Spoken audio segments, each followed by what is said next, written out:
A letter to America. Today, I believe we stand at a crossroads in our history.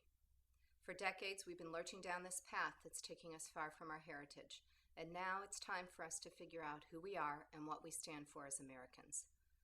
In order to do that, we have to remember how this country started and what has made it the most prosperous and generous in history. We did not achieve prosperity through government intervention. We achieved it by individual effort. People like you and me who worked hard, did the right thing, tried to help our neighbors, and who believed that our success or failure lay in our very own hands. Americans are a generous people. We give more donations per year than any other country, and people at all income levels donate to charities. This doesn't even count the many hours of volunteer work that people all across this country give in the service of others. We're an optimistic people.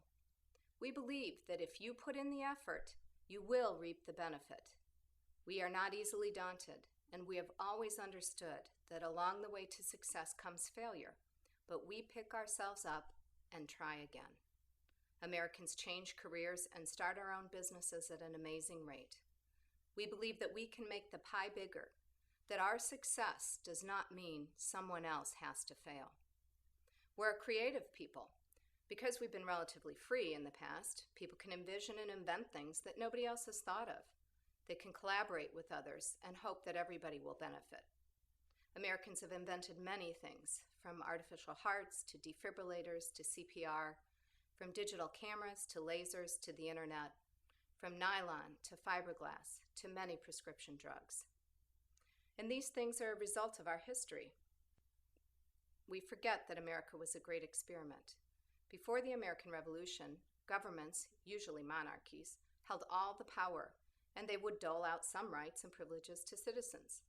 The U.S. Constitution reversed this. Our Constitution gives specific powers to the government, and it retains all other rights and privileges for us, its citizens. What our founding fathers gave us was truly a gift. They stated clearly that the U.S. government was to have only those powers specifically outlined in the Constitution. They also gave us a process to add to or change that Constitution. They wanted a small government, a government by and for the people, a government that would interfere in our lives only when absolutely necessary. We have strayed very far from our beginnings.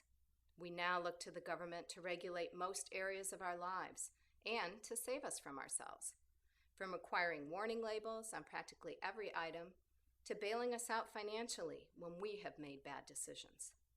We let the government decide how much of our hard-earned money we get to keep, and we've given them the power to take money from one person and give it to another person.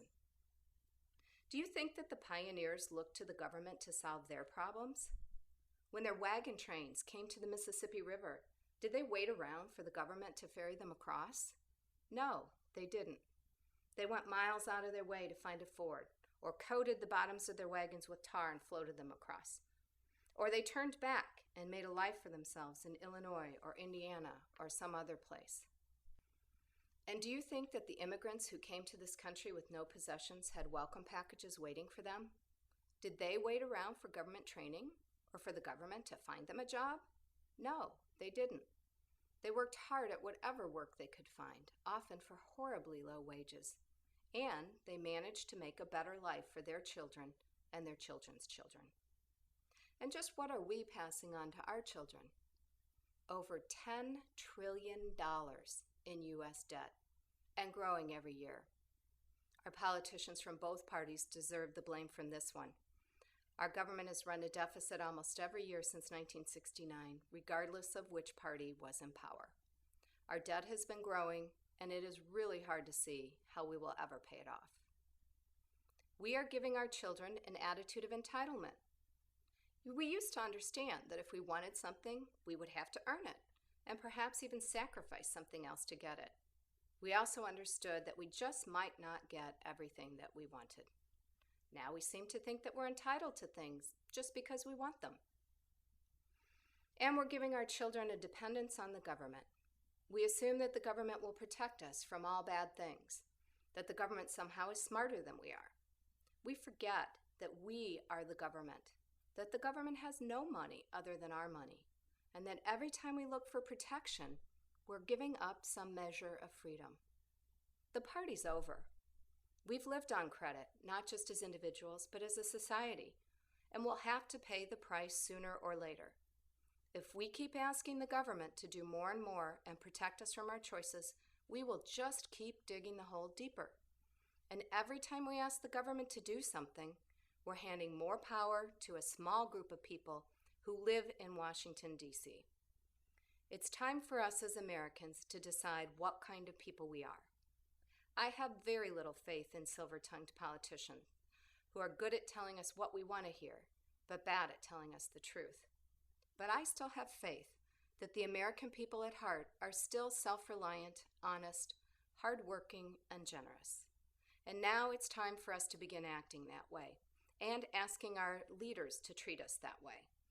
Until we shift back to our roots, to the attitudes and behaviors that made us the most prosperous nation on earth, we will continue our downward spiral. It's time for us to decide what kind of people we want to be and to begin a serious discussion about the role of our government.